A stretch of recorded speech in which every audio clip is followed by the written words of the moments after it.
Roundworms have the right stuff. Presented by Science at NASA.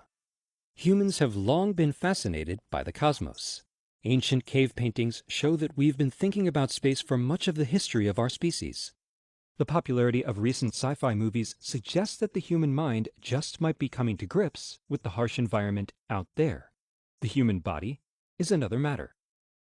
When gravity is greatly reduced, as in spaceflight, we no longer use our muscles to resist the usual pull of a planetary mass, and without additional exercise, astronauts lose both bone and muscle. Additionally, studies have shown that other parts of the body change in space, like the bend of the spine, the amount of blood in the body, and eyesight.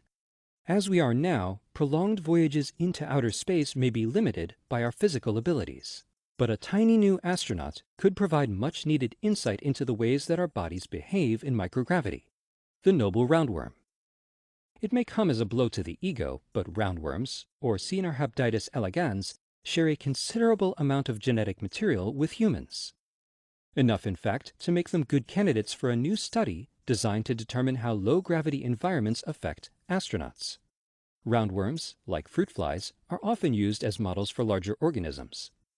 This is because their short lifespans allow for scientists to observe several generations of worms within a short period of time, yielding quicker results for studies.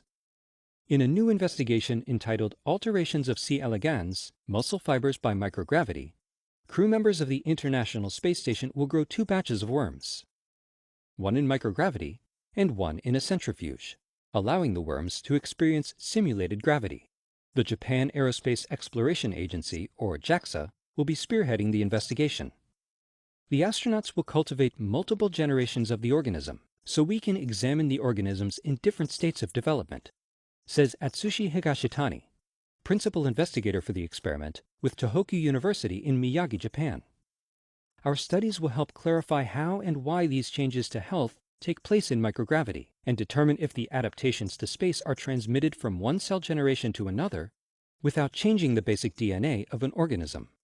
The results from the experiment could impact more people than just future astronauts.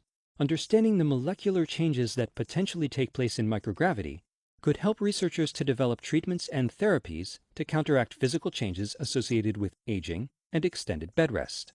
The roundworm may be surprisingly important for the elderly and infirm population of Earth, as well as to the astronauts orbiting it. On April 14th, the spaceworms launched to the International Space Station on SpaceX's 6th resupply mission. For more news about roundworms and other unexpected space travelers, stay tuned to science.nasa.gov.